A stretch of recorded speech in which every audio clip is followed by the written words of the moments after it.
Looking for the right answers to hard and sometimes confusing global events? Look no further. SSM's team brings unique perspectives from across the globe.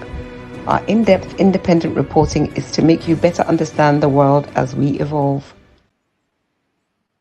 Hello, viewers around the world. You are welcome to a very special edition of SSM Fridays World Affairs. My name is Matt Godwin Iwejuwan, and I'm here in the studio as usual with my colleagues and friends. Far away Lagos, Nigeria is Ogbeni Olayinkaraji. Good morning, Mark. Good morning, Mark. Good morning. And glad to be here on this program today. I'm glad to see you today. A day when the UK election is over, and we're seeing a ton of events. We're seeing something real, very, very. It's actually surprising too, because we thought Labour would have just held on. We thought Labour would have done its thing. So how are you, Raji? How are you following up the situation? How are you following up end of the road for Rishi Sunak? Rishi Sunak will be flying back to London. He has now lost in this election. Raji, let's talk. Let's have that one-on-one conversation on this. So how do you see all of this?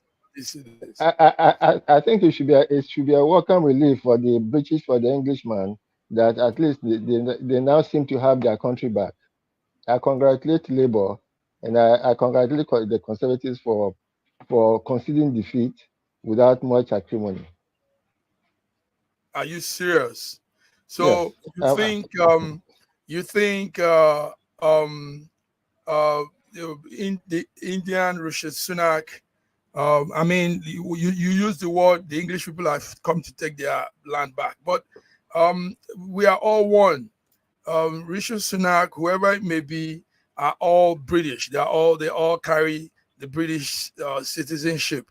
So, do you think it's about that, or do you think it's who can get the job done? Because yes, because Keir Starmer is we did some background check on Keir, and let's see. Anyway, let's see. Let me not preempt my views here. Yes, go ahead. The head of the Labour camp really highly recommended. He's a knight. He's a Sir Starmer. He's not just one of the run-of-the-mill Labour guys raving and ranting on the work floor. He's seasoned, and I believe that he will give the British or the English a good government. I'm sure they'll be proud of him. And from the landslide victory, I'm sure that the people have lost faith in the Conservative Party, and they have seen how, especially through the COVID lockdown, how messed up the whole thing seemed to be. The whole party seemed to be giving money to themselves and essentially running the country as if it's a clique. I'm happy that the Labour is back. Yes, viewers, you're tuned into SSM World Affairs Friday. This is a day after the election in the UK. Millions of people casted their ballots yesterday, Thursday, in UK's general election that determines who runs the country. And what we saw is that Rishi Sunak has considered he has considered that Sir Starmer has won, and he's also giving an apology to his party members. So what we'll be seeing later in the day are things like Sir Starmer will be following Rishi Sunak into the Buckingham Palace before returning to enter the famous back door. He has to go through the back door of number 10. And these are traditional things they do. At that point, he will be joined also with some MPs, and this is it. So election has been done. Starmer is on course now to become UK Prime Minister. Some people predicted this, but we didn't know it will happen. So Labour has Labour actually won some places, but not all. Starmer becomes the new Prime Minister. In the House, Labour is still expected to have some seats, even though the Conservative have more seats. So this is what we're following, viewers. We're following the UK election. End of the road for Rishi Sunak. So, Labour Party, Rishi Sunak. Just one comment. You please, you have to know that Rishi never stood for elections. He just came in because the government that was elected failed, and since that year, so this is first time at the first election since 2019. Yes. While we're talking UK election, let's bring in our diva BD Nana from Lagos, Nigeria. BD, how are you this morning? It's good to see you. Oh dear, BD, your audio needs to come on. Your audio. Okay, yes. So Raji, we're saying while BD is fixing our audio, we were saying that yes, this is saying I think the last election was in 2019, and this now comes up. Yes, I think that was in December 2019 when they decided to pick the lady. What we see also is that across England, across Scotland, Wales, and Northern Ireland, remember the English region also includes Northern Ireland. This shows that there are more interest in seeing good governance coming. Because, okay, are you on, BD? Can you hear me? We still can't hear you. Anyway, we understand how those things work. But all you probably need to do is, oh yeah. Okay, sorry. Okay, yes, Raji, we're still talking. Yes. So yes, a summary of what happened is that Labour lost in that in a lot of places, and now there's a new MP, there's a new man, and we'll be seeing some events unfold, some traditional things they do to swear in, spring in the new MP, the new Prime Minister. So what would you say again, Raji? Let's compare this now with Nigeria. I wasn't in the UK yesterday, but I was following live events. I was following most of what was happening. And I saw real smooth, clean, quiet ballots. I mean, voting. We didn't see any. Somebody brought a picture of Rishi Sunak sharing a burger and some snacks, and they said, he's buying votes. No, that wasn't buying votes. That was Labour people just giving out snacks to people voting. So it's not, you can't say that is buying vote. I mean, everybody can afford a burger. Everybody can afford a burger. Everybody can afford a cup of water. So if somebody is offering that because you're voting, he feels refresh yourself, it has nothing to do with buying of votes. So I saw that statement, and I hope the person that wrote it understands that that has nothing to do. So no, what will you? I think it's just out of mischief. Okay. It's out of mischief, yes, okay. Because you cannot compare. You can't compare the British society with the Nigerian society. Okay. You'll be comparing. If you're comparing apples with agbalumo, and they are completely different. Yes. Okay, BD, say something. Sorry, Raji. We still can't hear you. We still can't hear you, BD. Please, we need to hear you. There is so much you have to tell us today. Yes, Raji, continue. So yes. Now I'm comparing. Let's compare. Do you think also that Nigeria can come to this level? I mean, where you have votes just go as it should. Nobody's pushing anybody, breaking anybody's head. People just come vote. There was also what you call the postal vote. That is British citizens that are in different parts of the world. They also sent in their vote, and it all went smooth, you know. So do you think this can happen? Do you think we can get to that level? Let's start with just going to the polling unit to vote. You realize that, you see, during the 1993 elections, there was in fact, that was when we got to know that indeed Nigeria can be organized to do a simple election. There were no vote buying. There was no ballot box snatching. Nothing. It was orderly, and it was so orderly that even the military who started the process were shocked. They were looking for an excuse to cancel the election, and they eventually found a very lame one to cancel the election. But because the election was free and fair and open. I remember that election. That was 1993. I voted. Yes, I was even part of a team of young people that campaigned for Moshood, SDP Moshood Abiola. And so yes, that should answer your question, that Nigeria can indeed conduct a free and fair election without any acrimony. And even the last election, if you apply the indices that one applies to election, it was beyond 75% in compliance. Beyond 75% compliance, yes. Okay, viewers, if you're just coming in, I see some viewers coming in now.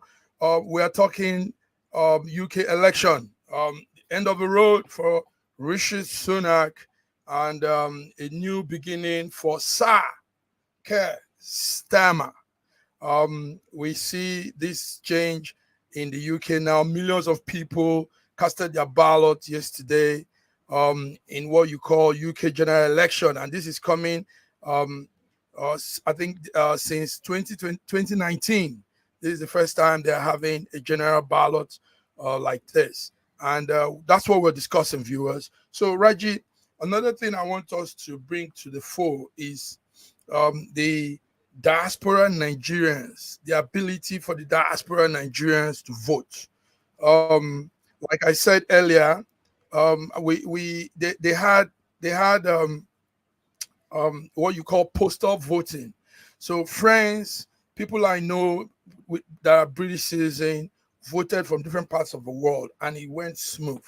From Australia, from New Zealand, from Sweden, from Italy, all over the world. America, you know, so many English people in America, British people in America. So, but everybody voted, and that added to the number also of what they had.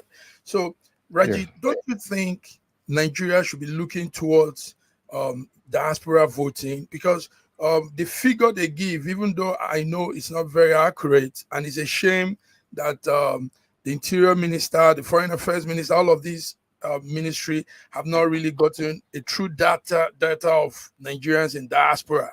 But what they say is we're 22 million outside. But we know we are more than that. I think we're close to 40 million Nigerians outside. So now, with that number, don't you think they should be considering people also being part of governance? I mean, if we are also sending our money back home, supporting families, helping the economy, why not also give us that privilege to add to leadership? What do you think, Raji? You see, the postal voting didn't come in just one instance. Okay. It was a development. Okay. It was a development that became necessary. Yes. Yeah, and I also believe that where they cannot do postal voting, some of them could go to their embassies where closest to them and cast their vote. All those processes have to be put in place. You can't just jump into it. Like we mentioned, we don't even have the correct data of our people outside the country.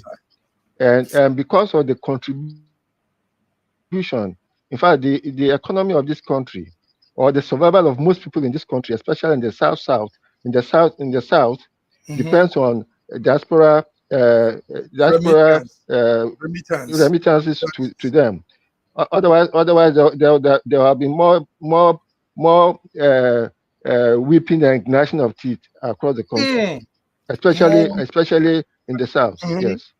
So, as a matter of fact, I believe that the diasporans deserve to have a voice in the choice of or whoever rules this country, because if the president messes up the country, messes up the economy, it puts a heavy burden on the diasporans, so that they could support the people at home.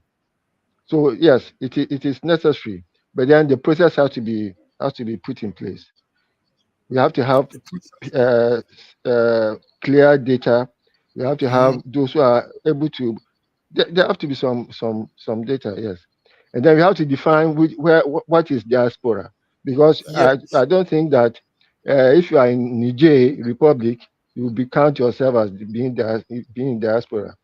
Otherwise, you have a lot of Nigerians claiming to be Nigerians who will be voting in the Nigerian elections.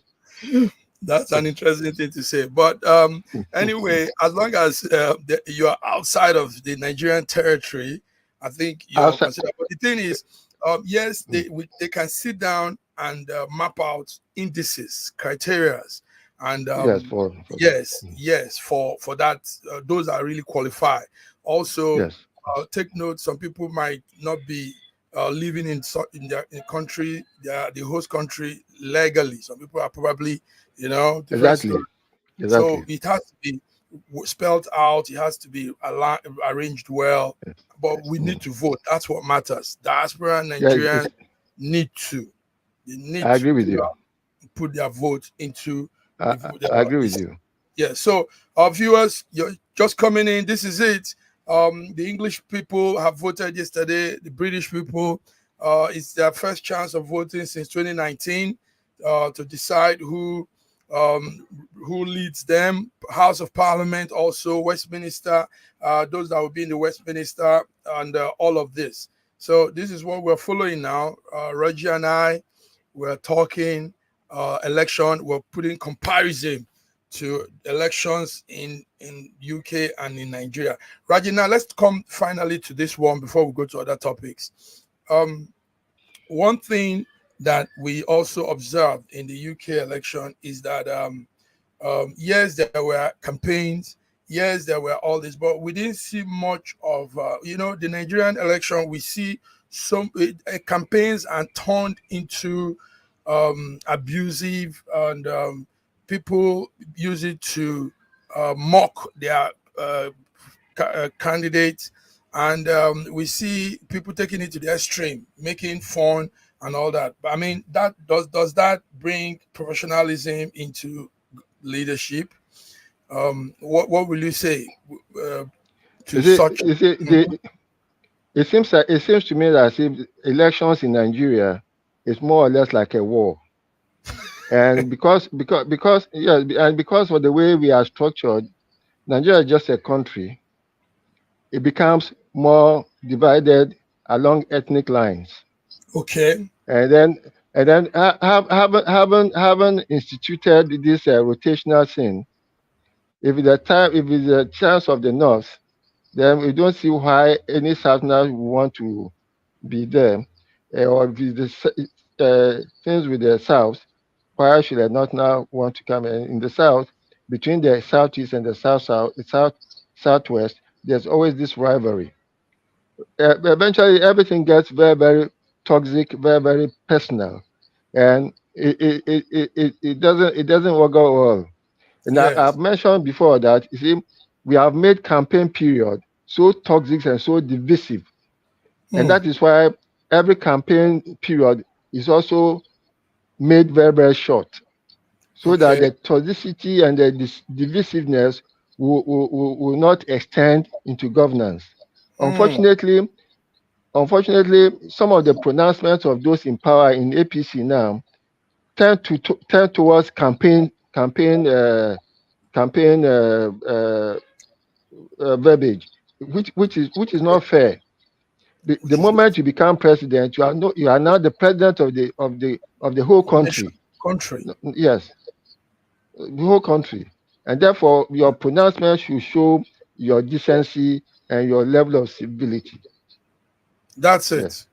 You said this so well, because we don't really understand that. Last time I was saying that I see this present government in Nigeria as being nepotic. There's nepotism, there's tribalism. I must say this. And this is because one section of the country didn't probably vote for him or didn't support him.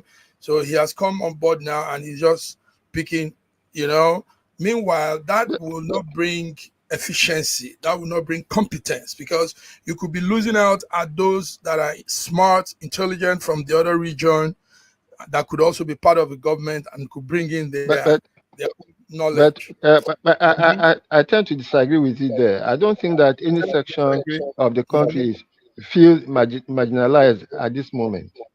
I don't think so. Because in all the ministerial appointments, I think it is spread across the country. You may not get into the finance institute. Okay. Now in the finance institute, because it's very, very important for us to get our finances correct, we get our economic policies correct. I want to believe that Tinubu is dealing with those people he can trust, who has worked with him, and whom he can trust to push his economic policies forward. And I don't think there have been so much nepotism. Maybe sectionalism, but not nepotism. Okay. So, but anyway, before let's bring in BD. We know what technology can do. Can you hear us? Say something. Let's hear you. You need to unmute. You unmute from your end. You just do that. Well, nice. Okay. Now we can hear you. Yes, because you've been hiding your nice voice from us for so long. I've lost the audio again. No, you don't. I've lost the audio again. No, but we can hear you. You can't hear us now. I can't hear you. But we can hear you. But we can hear you. We can hear you. Oh dear. Okay. I think it's a glitch. But one thing that you can do is probably switch off all device completely, computer, everything, and then switch on. Yes, that could help. Oh dear. But we can hear you. You unmute. It seems as if when she can hear us, we can hear her. I can hear you now. You can hear me. Then we can hear you too. We can hear you. It's all correct. All right, BD, it's good to have you. Even though we've said a lot on this, but you might just give us some of your own take.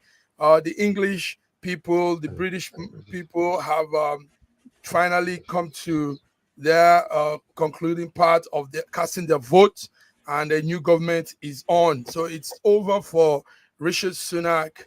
The young man came, he did his thing, but this is the end of the road for him. Now we have the man called Saka Starmer.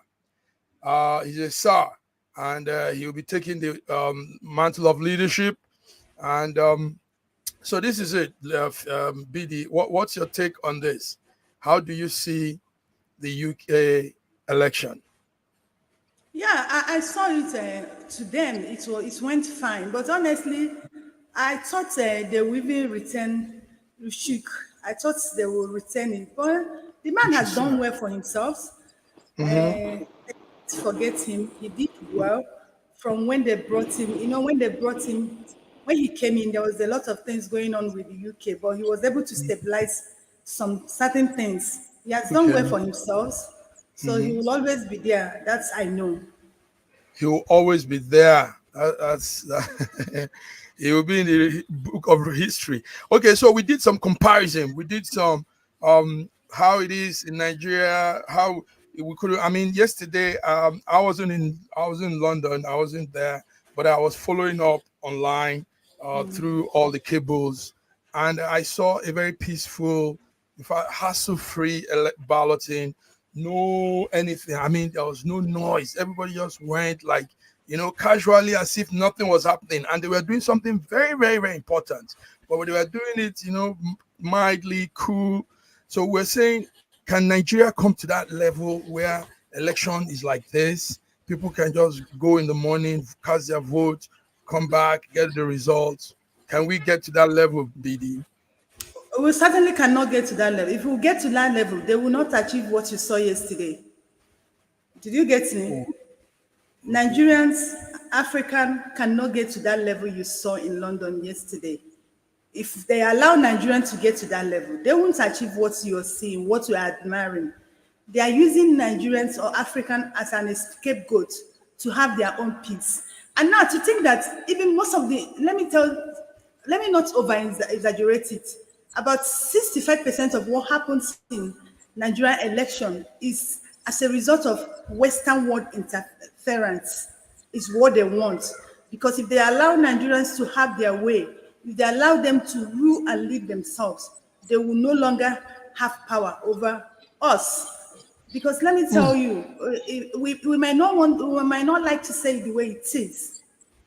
Every problem, most problem we encounter in Nigeria is for the interests of the Western world.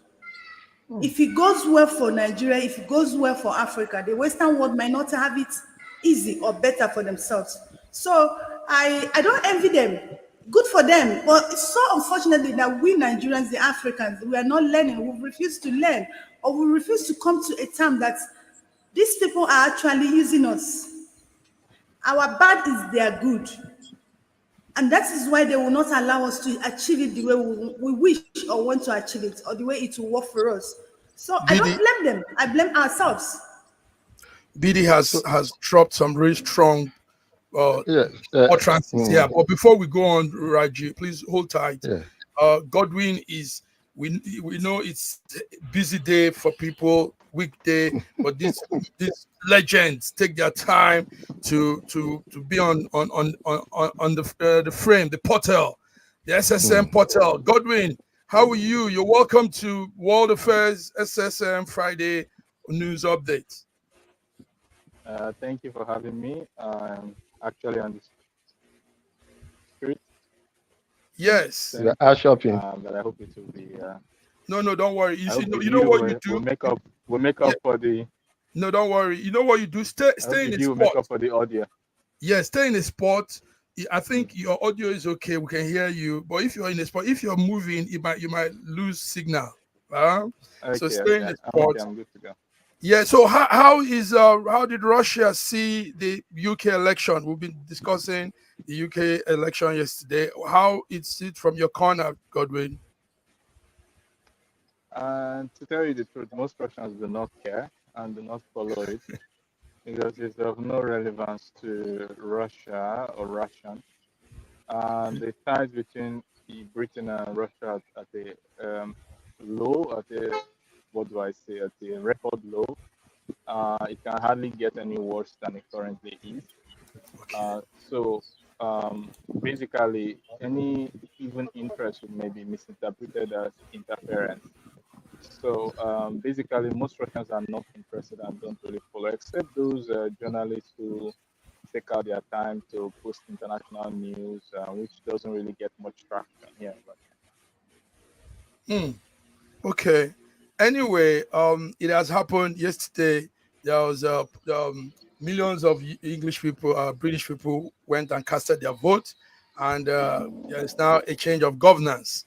Rishi Sunak, end of the road for him, and Sir Starmer begins the new leadership.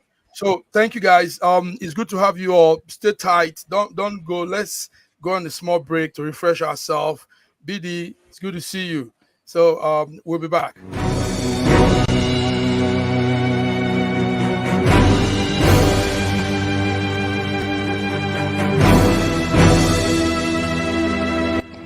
Looking for the right answers to hard and sometimes confusing global events? Look no further. SSM's team brings unique perspectives from across the globe. Our in-depth independent reporting is to make you better understand the world as we evolve.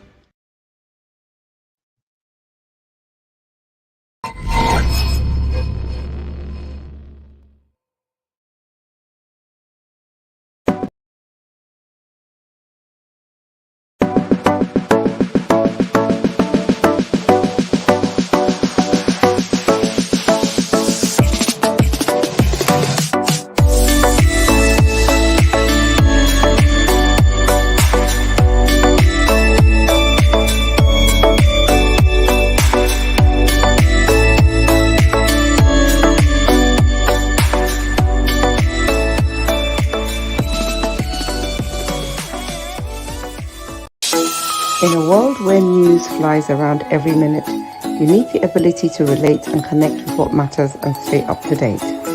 Schengen Story Media News Echoes program is Africans in Diaspora and at Home's leading English news network, one of the most trusted, respected sources for news updates on current affairs as they affect global Africa.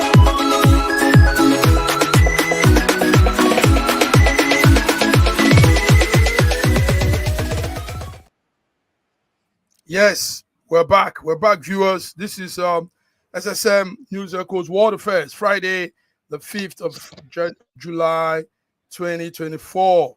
So, yes, we just talked at length on the UK election, but more things are happening in different parts of the world. The Kenya story is still on the burner. Kenya is still smoking hot. Several people have been killed as the police keeps opening fire on protesters. Yes, Kenya is still on the burner. Now, the update we have this morning is that number one is the president has said that he's reducing pay rise. There'll be something he called there'll be freezing of MPs. Pay rise. He has said that, and he also said the proposed pay rise for cabinet members, parliament members will not happen again. This is coming as a result of the outcry by the public protests. He also said that that controversial finance bill on tax has been removed, and salary of some persons in some, I don't know those category of people, but there is a plan now that some category of people will not be receiving the supposed financial increase that was planned. Kenya, guys, Raja, let me start with you. What are you following on Kenya? Is still on the burner? Yeah. See, so my take on the Kenyan situation is that yes, the people rose up and they were criticizing the governance and the way the government was going about it, but the demonstration eventually became like a mob action. Okay. I do not support their burning their presidential jet, burning some public places, destroying stores and looting stores. What has that got to do with the protest against government? It is very, very unfair to do. It is them, the citizen, that will suffer those things. We suffer it. We suffer it. Yes. They will complain and say, yes. If I would have supported them full force, if they had not been gone on rampage destroying public property. But luckily for them, their government is listening to them and is responding to their protests. But it would have been much easier for government not to have had to face the destruction that caused by the mob, because there's no way when their cry went beyond protesting against the tax to Ruto must go, they were now fishing in very, very dangerous waters, because there's no way that a mob could take over a government, because they don't have the leadership, they don't have the structure to take over government. They all, just like what happened with the storming of the Bastille in France in those days. Mm-hmm. By the time the mob took over the palace, they found themselves completely out of their depth. So it was easy for Napoleon to come in and fill in the leadership gap that became very, very obvious. And yet, after that takeover, the situation remained the same. So that's why the French will tell you that the more things change, the more they remain the same, because the process of change became a mob action, and therefore there will be no improvement in their status because of the process of that change. If the process had been negotiated change, there would have been serious changes in the structure. What the government is doing now is just to concede to a few of their. When the government now reinstates itself, they will come to the same situation. They may not bring out the tax bill, but they will bring out something else that will tax the people for the destruction that they have wreaked upon the country. BD, Raji has spoken.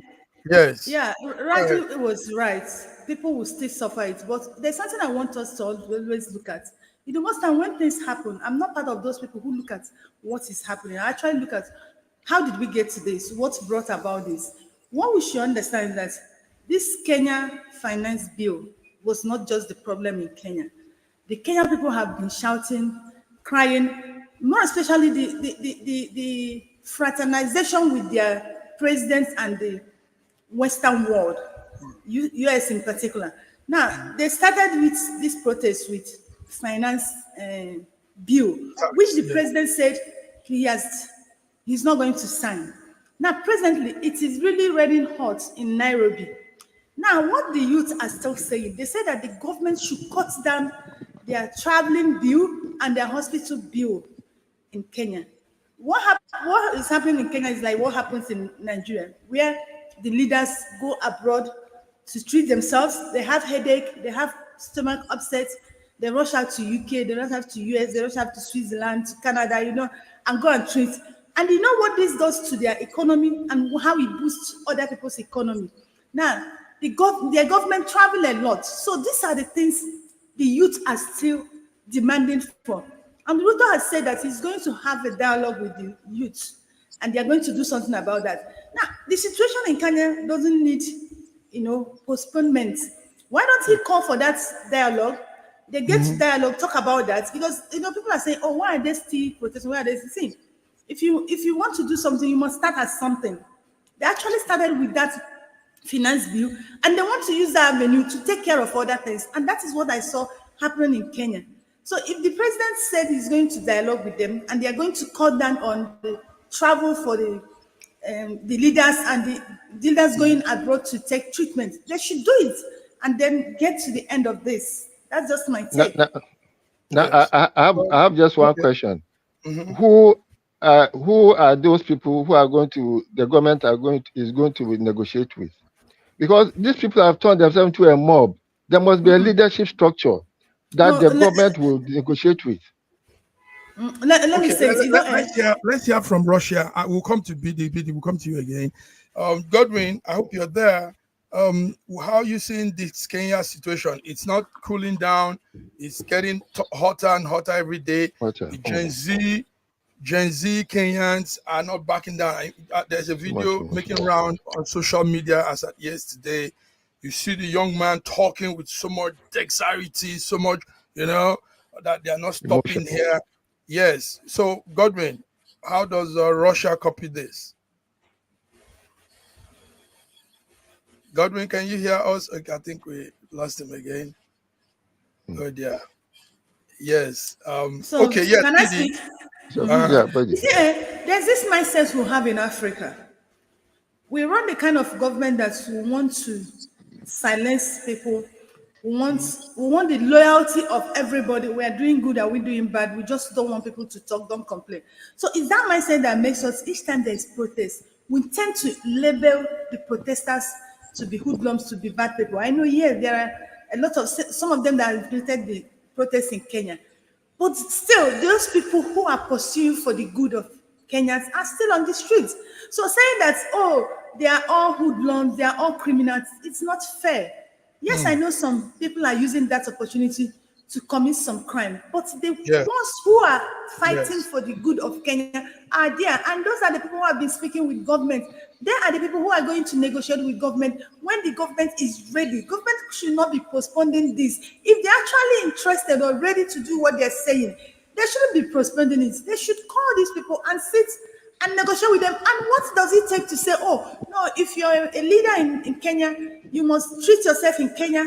No more traveling. If presidents are going traveling, you don't need more than 5 or 10 people. What's there?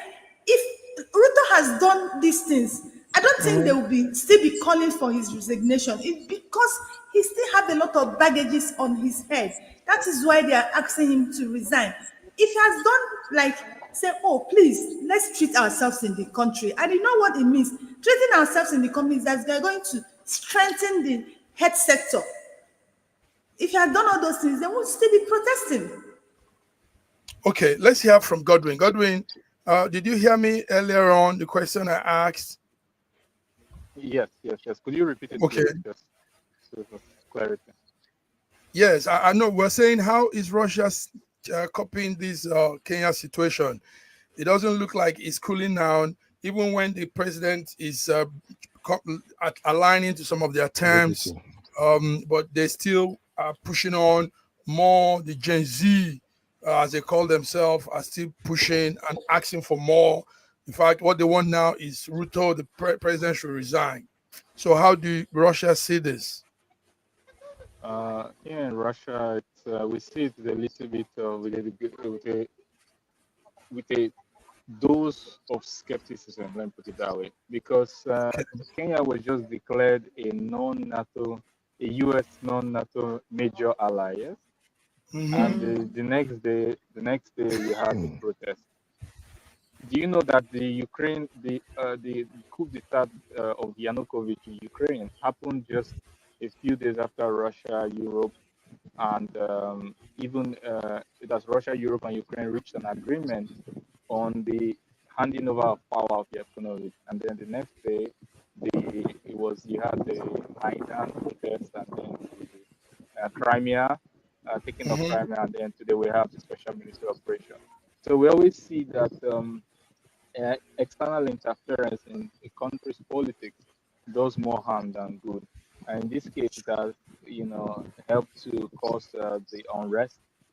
Even though I support the will of the people, to still take some time for peace to reign, to rebuild all that has been destroyed, because there's lots of destruction going on. Lots of the lives that have been lost.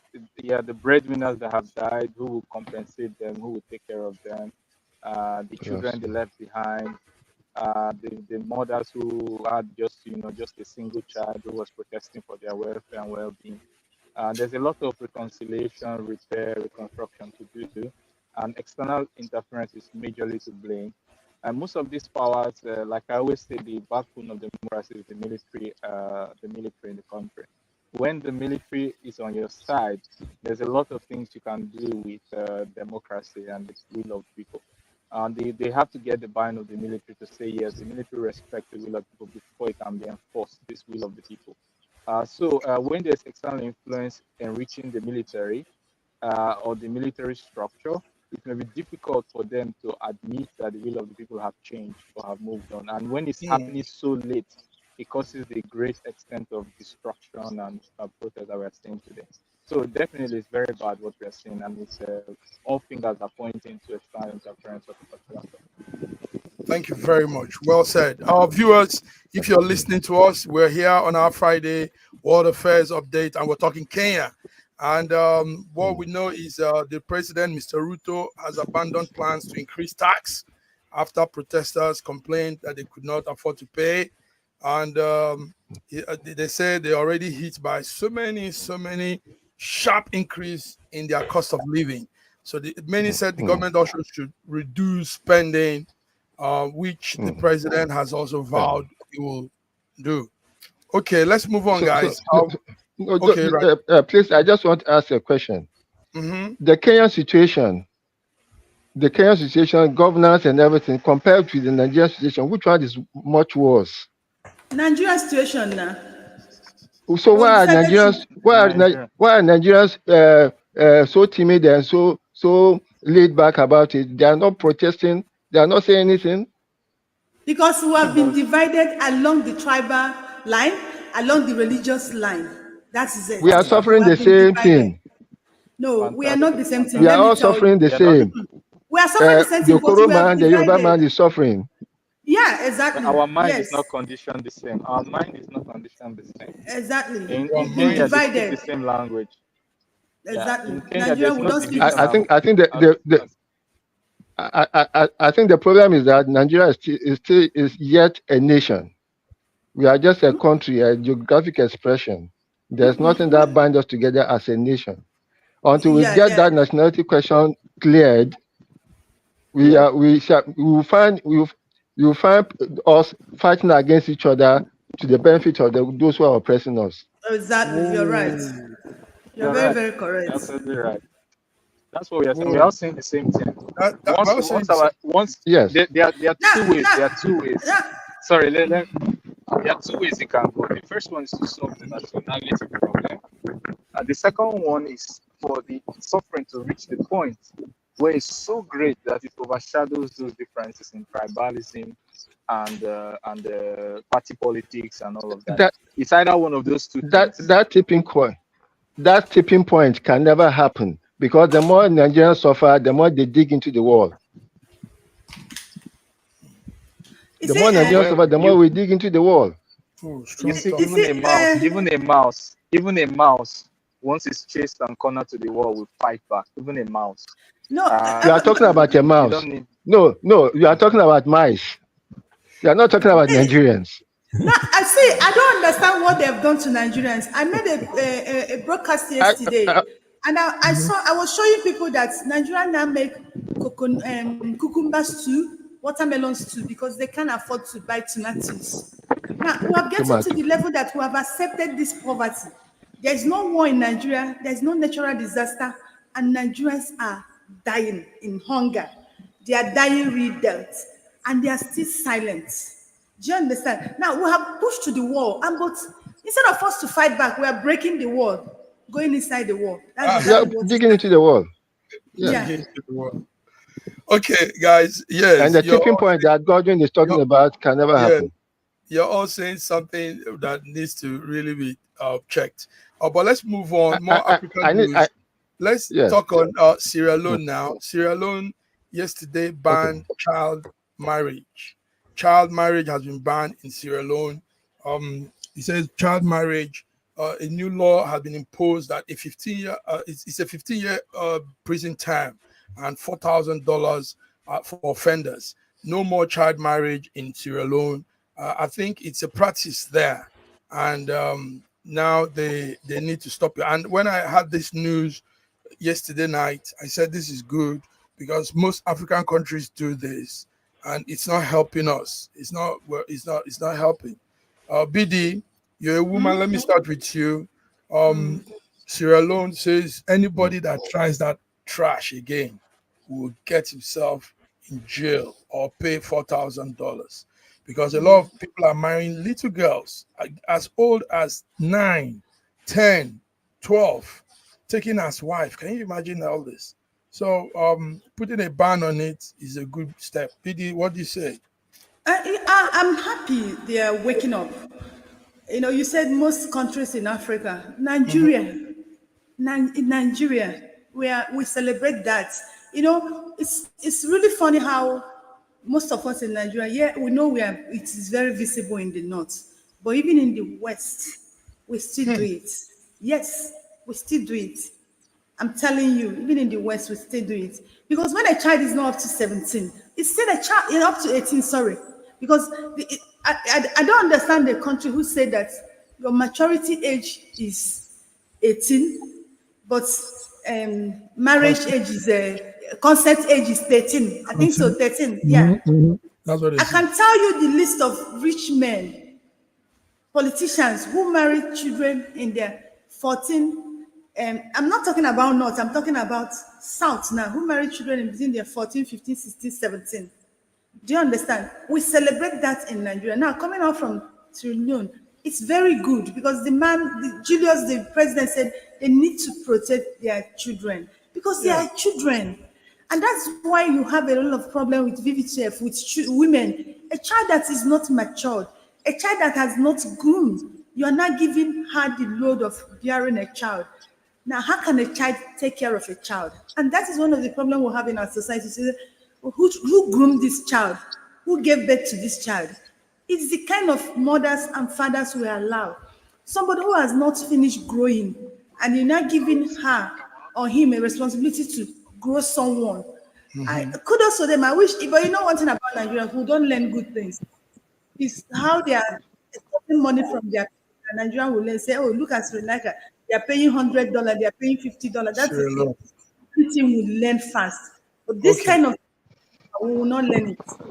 Thank you very much. Speaking as a lady, Raji, yes, Sierra Leone says $4,000 for offenders. The law states that a girl should be above 18 to be married and not below. What's your take on this? I know. I don't think child marriage is an African thing. Even in the US, there are states where the age of consent is like 14, even in the US. But I think it is both a traditional and religious thing, because among my people in the Southwest, it is strange. It is strange for you to marry a child to marry a girl who is not up to 18. It is strange. It is strange, and it is not acceptable.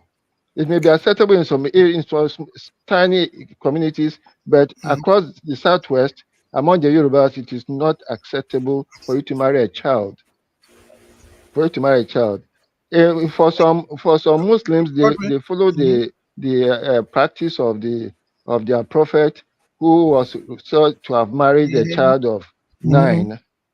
But marrying a child and consummating that marriage are two different things. Is it because it's the consummation age? Okay, Godwin, are you there? But, okay, let's move on but to Yes. I think we lost Raji. Yes. I'm because of time, Lagodi, do you have anything to say on that, or do we move on to some other issue? Yes, because I think it's a move in the right direction. I think that kids should be allowed to grow and develop. At the same time, at the same time, feminism and ultra and extremists that cause the failure of marriages and single motherhood should also be looked at. Because what we want in the tail end is that we want both children's rights to be respected. We also want the promotion of family values and the replacement rate of countries to be at the rate that is it doesn't cause extinction. So I think all these matters are kind of intertwined. But yes, I support it as a step in the right direction. Good one. So before I leave you, there's a news of a United States man jailed in Russia yesterday, 12 years for drug charges. United States citizen, one Robert Woodland, young man, and they said he came in with lots of large quantity of methadone, and now he has been jailed. He said he was born in Russia, but he was adopted when he was 2 and left the country. You hear that story? It's right there on most. Yes, I heard. Okay. In Rome, you dress like the Romans. In Rome, you dress like the Romans. If you violate the law, you face the consequence. Good. Simple. Without any exception. So citizenship is not important or relevant. Simple. Or local simple.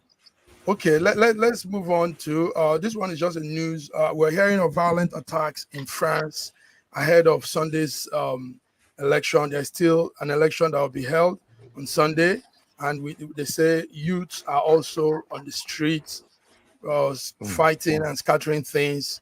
So let's put our satellite on that as maybe next time we come. Also, Hezbollah. Sorry. May I make just a comment on that France situation? Okay. Is it France is essentially a third world country wearing a first world garb. So if there are demonstrations there, I'm not surprised. Yes, you have so many black people in France. In fact, you go to some places in France and you think you're in France is a third world country. When I was just putting on first world suit. Yes. Okay.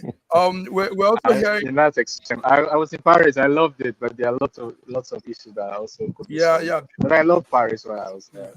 Okay. Also, international news. Hezbollah launched 200 rocket attack at Israel's military base yesterday. They say it's a retaliation for a commander that was killed. Godwin, do you have any news update on that? Hezbollah, Lebanese Hezbollah group. Hezbollah, yes. Yes. Sorry, I have to step out for a while. Okay, it's okay. It's okay. So anyway, that's what we're hearing. Yesterday there was strong attack. 200 rockets were fired at Israel's military base, and the Hezbollah people say it's a retaliation for their commander that was killed.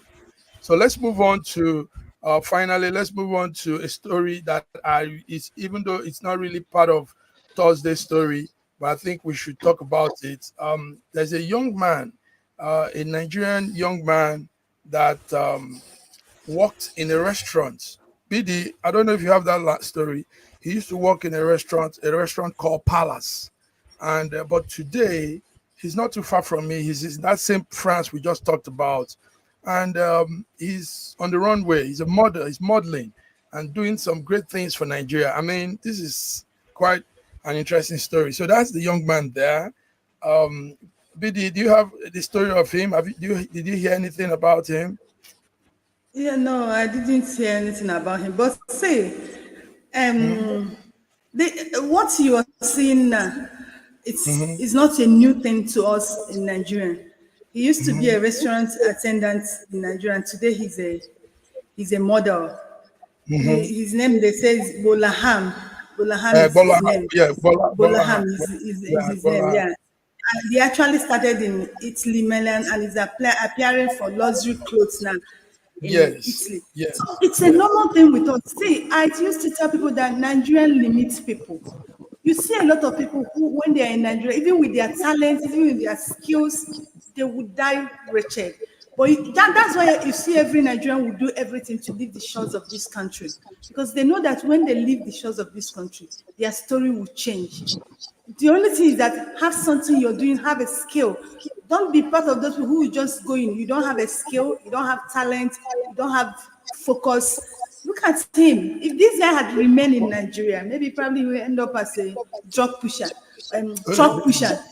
But look at him today, he's modeling. Yes, that's Bolahan, viewers. Bolahan used to work as a restaurant attendant in Palace restaurant. So let me. I think all this talk of climate change. I think the climate of Nigeria should be looked into. I think there's something in our atmosphere that is killing us. And anybody, you people need to know the story. Listen to this. He wasn't living here. He lives in Nigeria, but somebody cited him at that restaurant he works. Somebody saw his height, his build, and cited him and called him and said, "Listen, you have the physique of a model," and they took it from there. And behold, now he's on the runway. He left Italy not long ago. Now he's in France, and he'll probably be in a New York fashion show, the story is that a lady named Temi, that used to go to that restaurant to eat. That's it. The guy's height and his build actually got her attention. Yes, and she approached him and talked to him. I said, yes, that he's interested, and that's what you're saying today. Yes, I want to answer what Raji said. You see, it's not about the climate, it's about we the people, our mindset, how we think, how we behave. Nigeria is a country where if I'm feeding, it's obvious. If once the government is favoring me, I don't care, every other people will die. Is that mindset thing? You see somebody who is doing well, you won't want to help that person. You're only helping that person if you're benefiting from that person. Do you understand? That is how Nigerians, it is our mind. It's not about is the air or what. It's our mind. That is that environment change. So why did you take him? Is it in the water then? Because something or in the food. So I want to speak to the new model that you have. You remember one bestseller who photobombed? Yes, and immediately she became something else. That's it. That's another thing. You know why it's like that? Exactly what I said earlier. Jumoke, that was Jumoke, that's her name. Jumoke, yes. They took her, it did everything. They said, and that's that mindset I said about Nigeria. You know, Nigerians, I don't know, we drink this loyalty, and what we call loyalty is actually using people. Okay. They start having problem with Jumoke because she couldn't do all the things they want her to do. We like squeezing people. Wow, guys, thank you. Godwin, do you have any update, anything you want to let us know? You want the viewers to know from Russia? Before we pull the plug. I wanted to say that. I wanted to say that while it's clear that there are some things are not well in Nigeria, but there are still some opportunities there. In the sense that he's successful now in Milan, because what he's actually delivering or offering is rare, and there isn't enough supply of such height and let's say handsomeness. In Nigeria, if you wanted the equivalent of that, you need to be a cross-dresser and something going like that. to all Nollywood events. So there's actually an equivalent of that in Nigeria, just that it's upside down. There's always opportunity in every place. You just need to find the opportunity and try to make the most out of it. So it's all. I want to encourage those in Nigeria who may not have the opportunity to go out at this point in time. There's actually something there for you to do if you find out what it is. So do not give up even while we try to build Nigeria. So I have a question for. I have a first question for Doc. Did I read somewhere that the Ukrainians are ready now to talk to Russia? Well, they have said that at some point there will Many be times there will be a peace agreement. Yeah, let me land. They have not. They have a ban on negotiation directly with Russia, but they have said. So they cannot say they want to talk to Russia because it's against their. But what they've said is that there should be some peace deal at some point, and that after this last counter-offensive, there will be some proposal, some peace proposal, which they believe will be accepted internationally. They have not said that they want to talk to Russia directly, and they have not invited Russia to any peace summit. Good. Viktor Orban, by the way, was in Ukraine a few days ago, and his peace proposal was rejected. Yeah, we had that too. Okay. Thank you, Godwin. Taking your time from your very tight schedule to be here. BD, thank you for all you've contributed, all the ciphers you've brought in. Raji, thank you. So, viewers, this is it. We've done it. Newsweek, News Echoes Friday, World Affairs. And we have given it to you. We hope to see you on Monday as we begin the week with the Between the Lines program. So until then, everybody have a beautiful weekend. Have a nice weekend, man. Have a lovely one. Enjoy the day. Thank you. And, have a lovely weekend. Peace. Peace.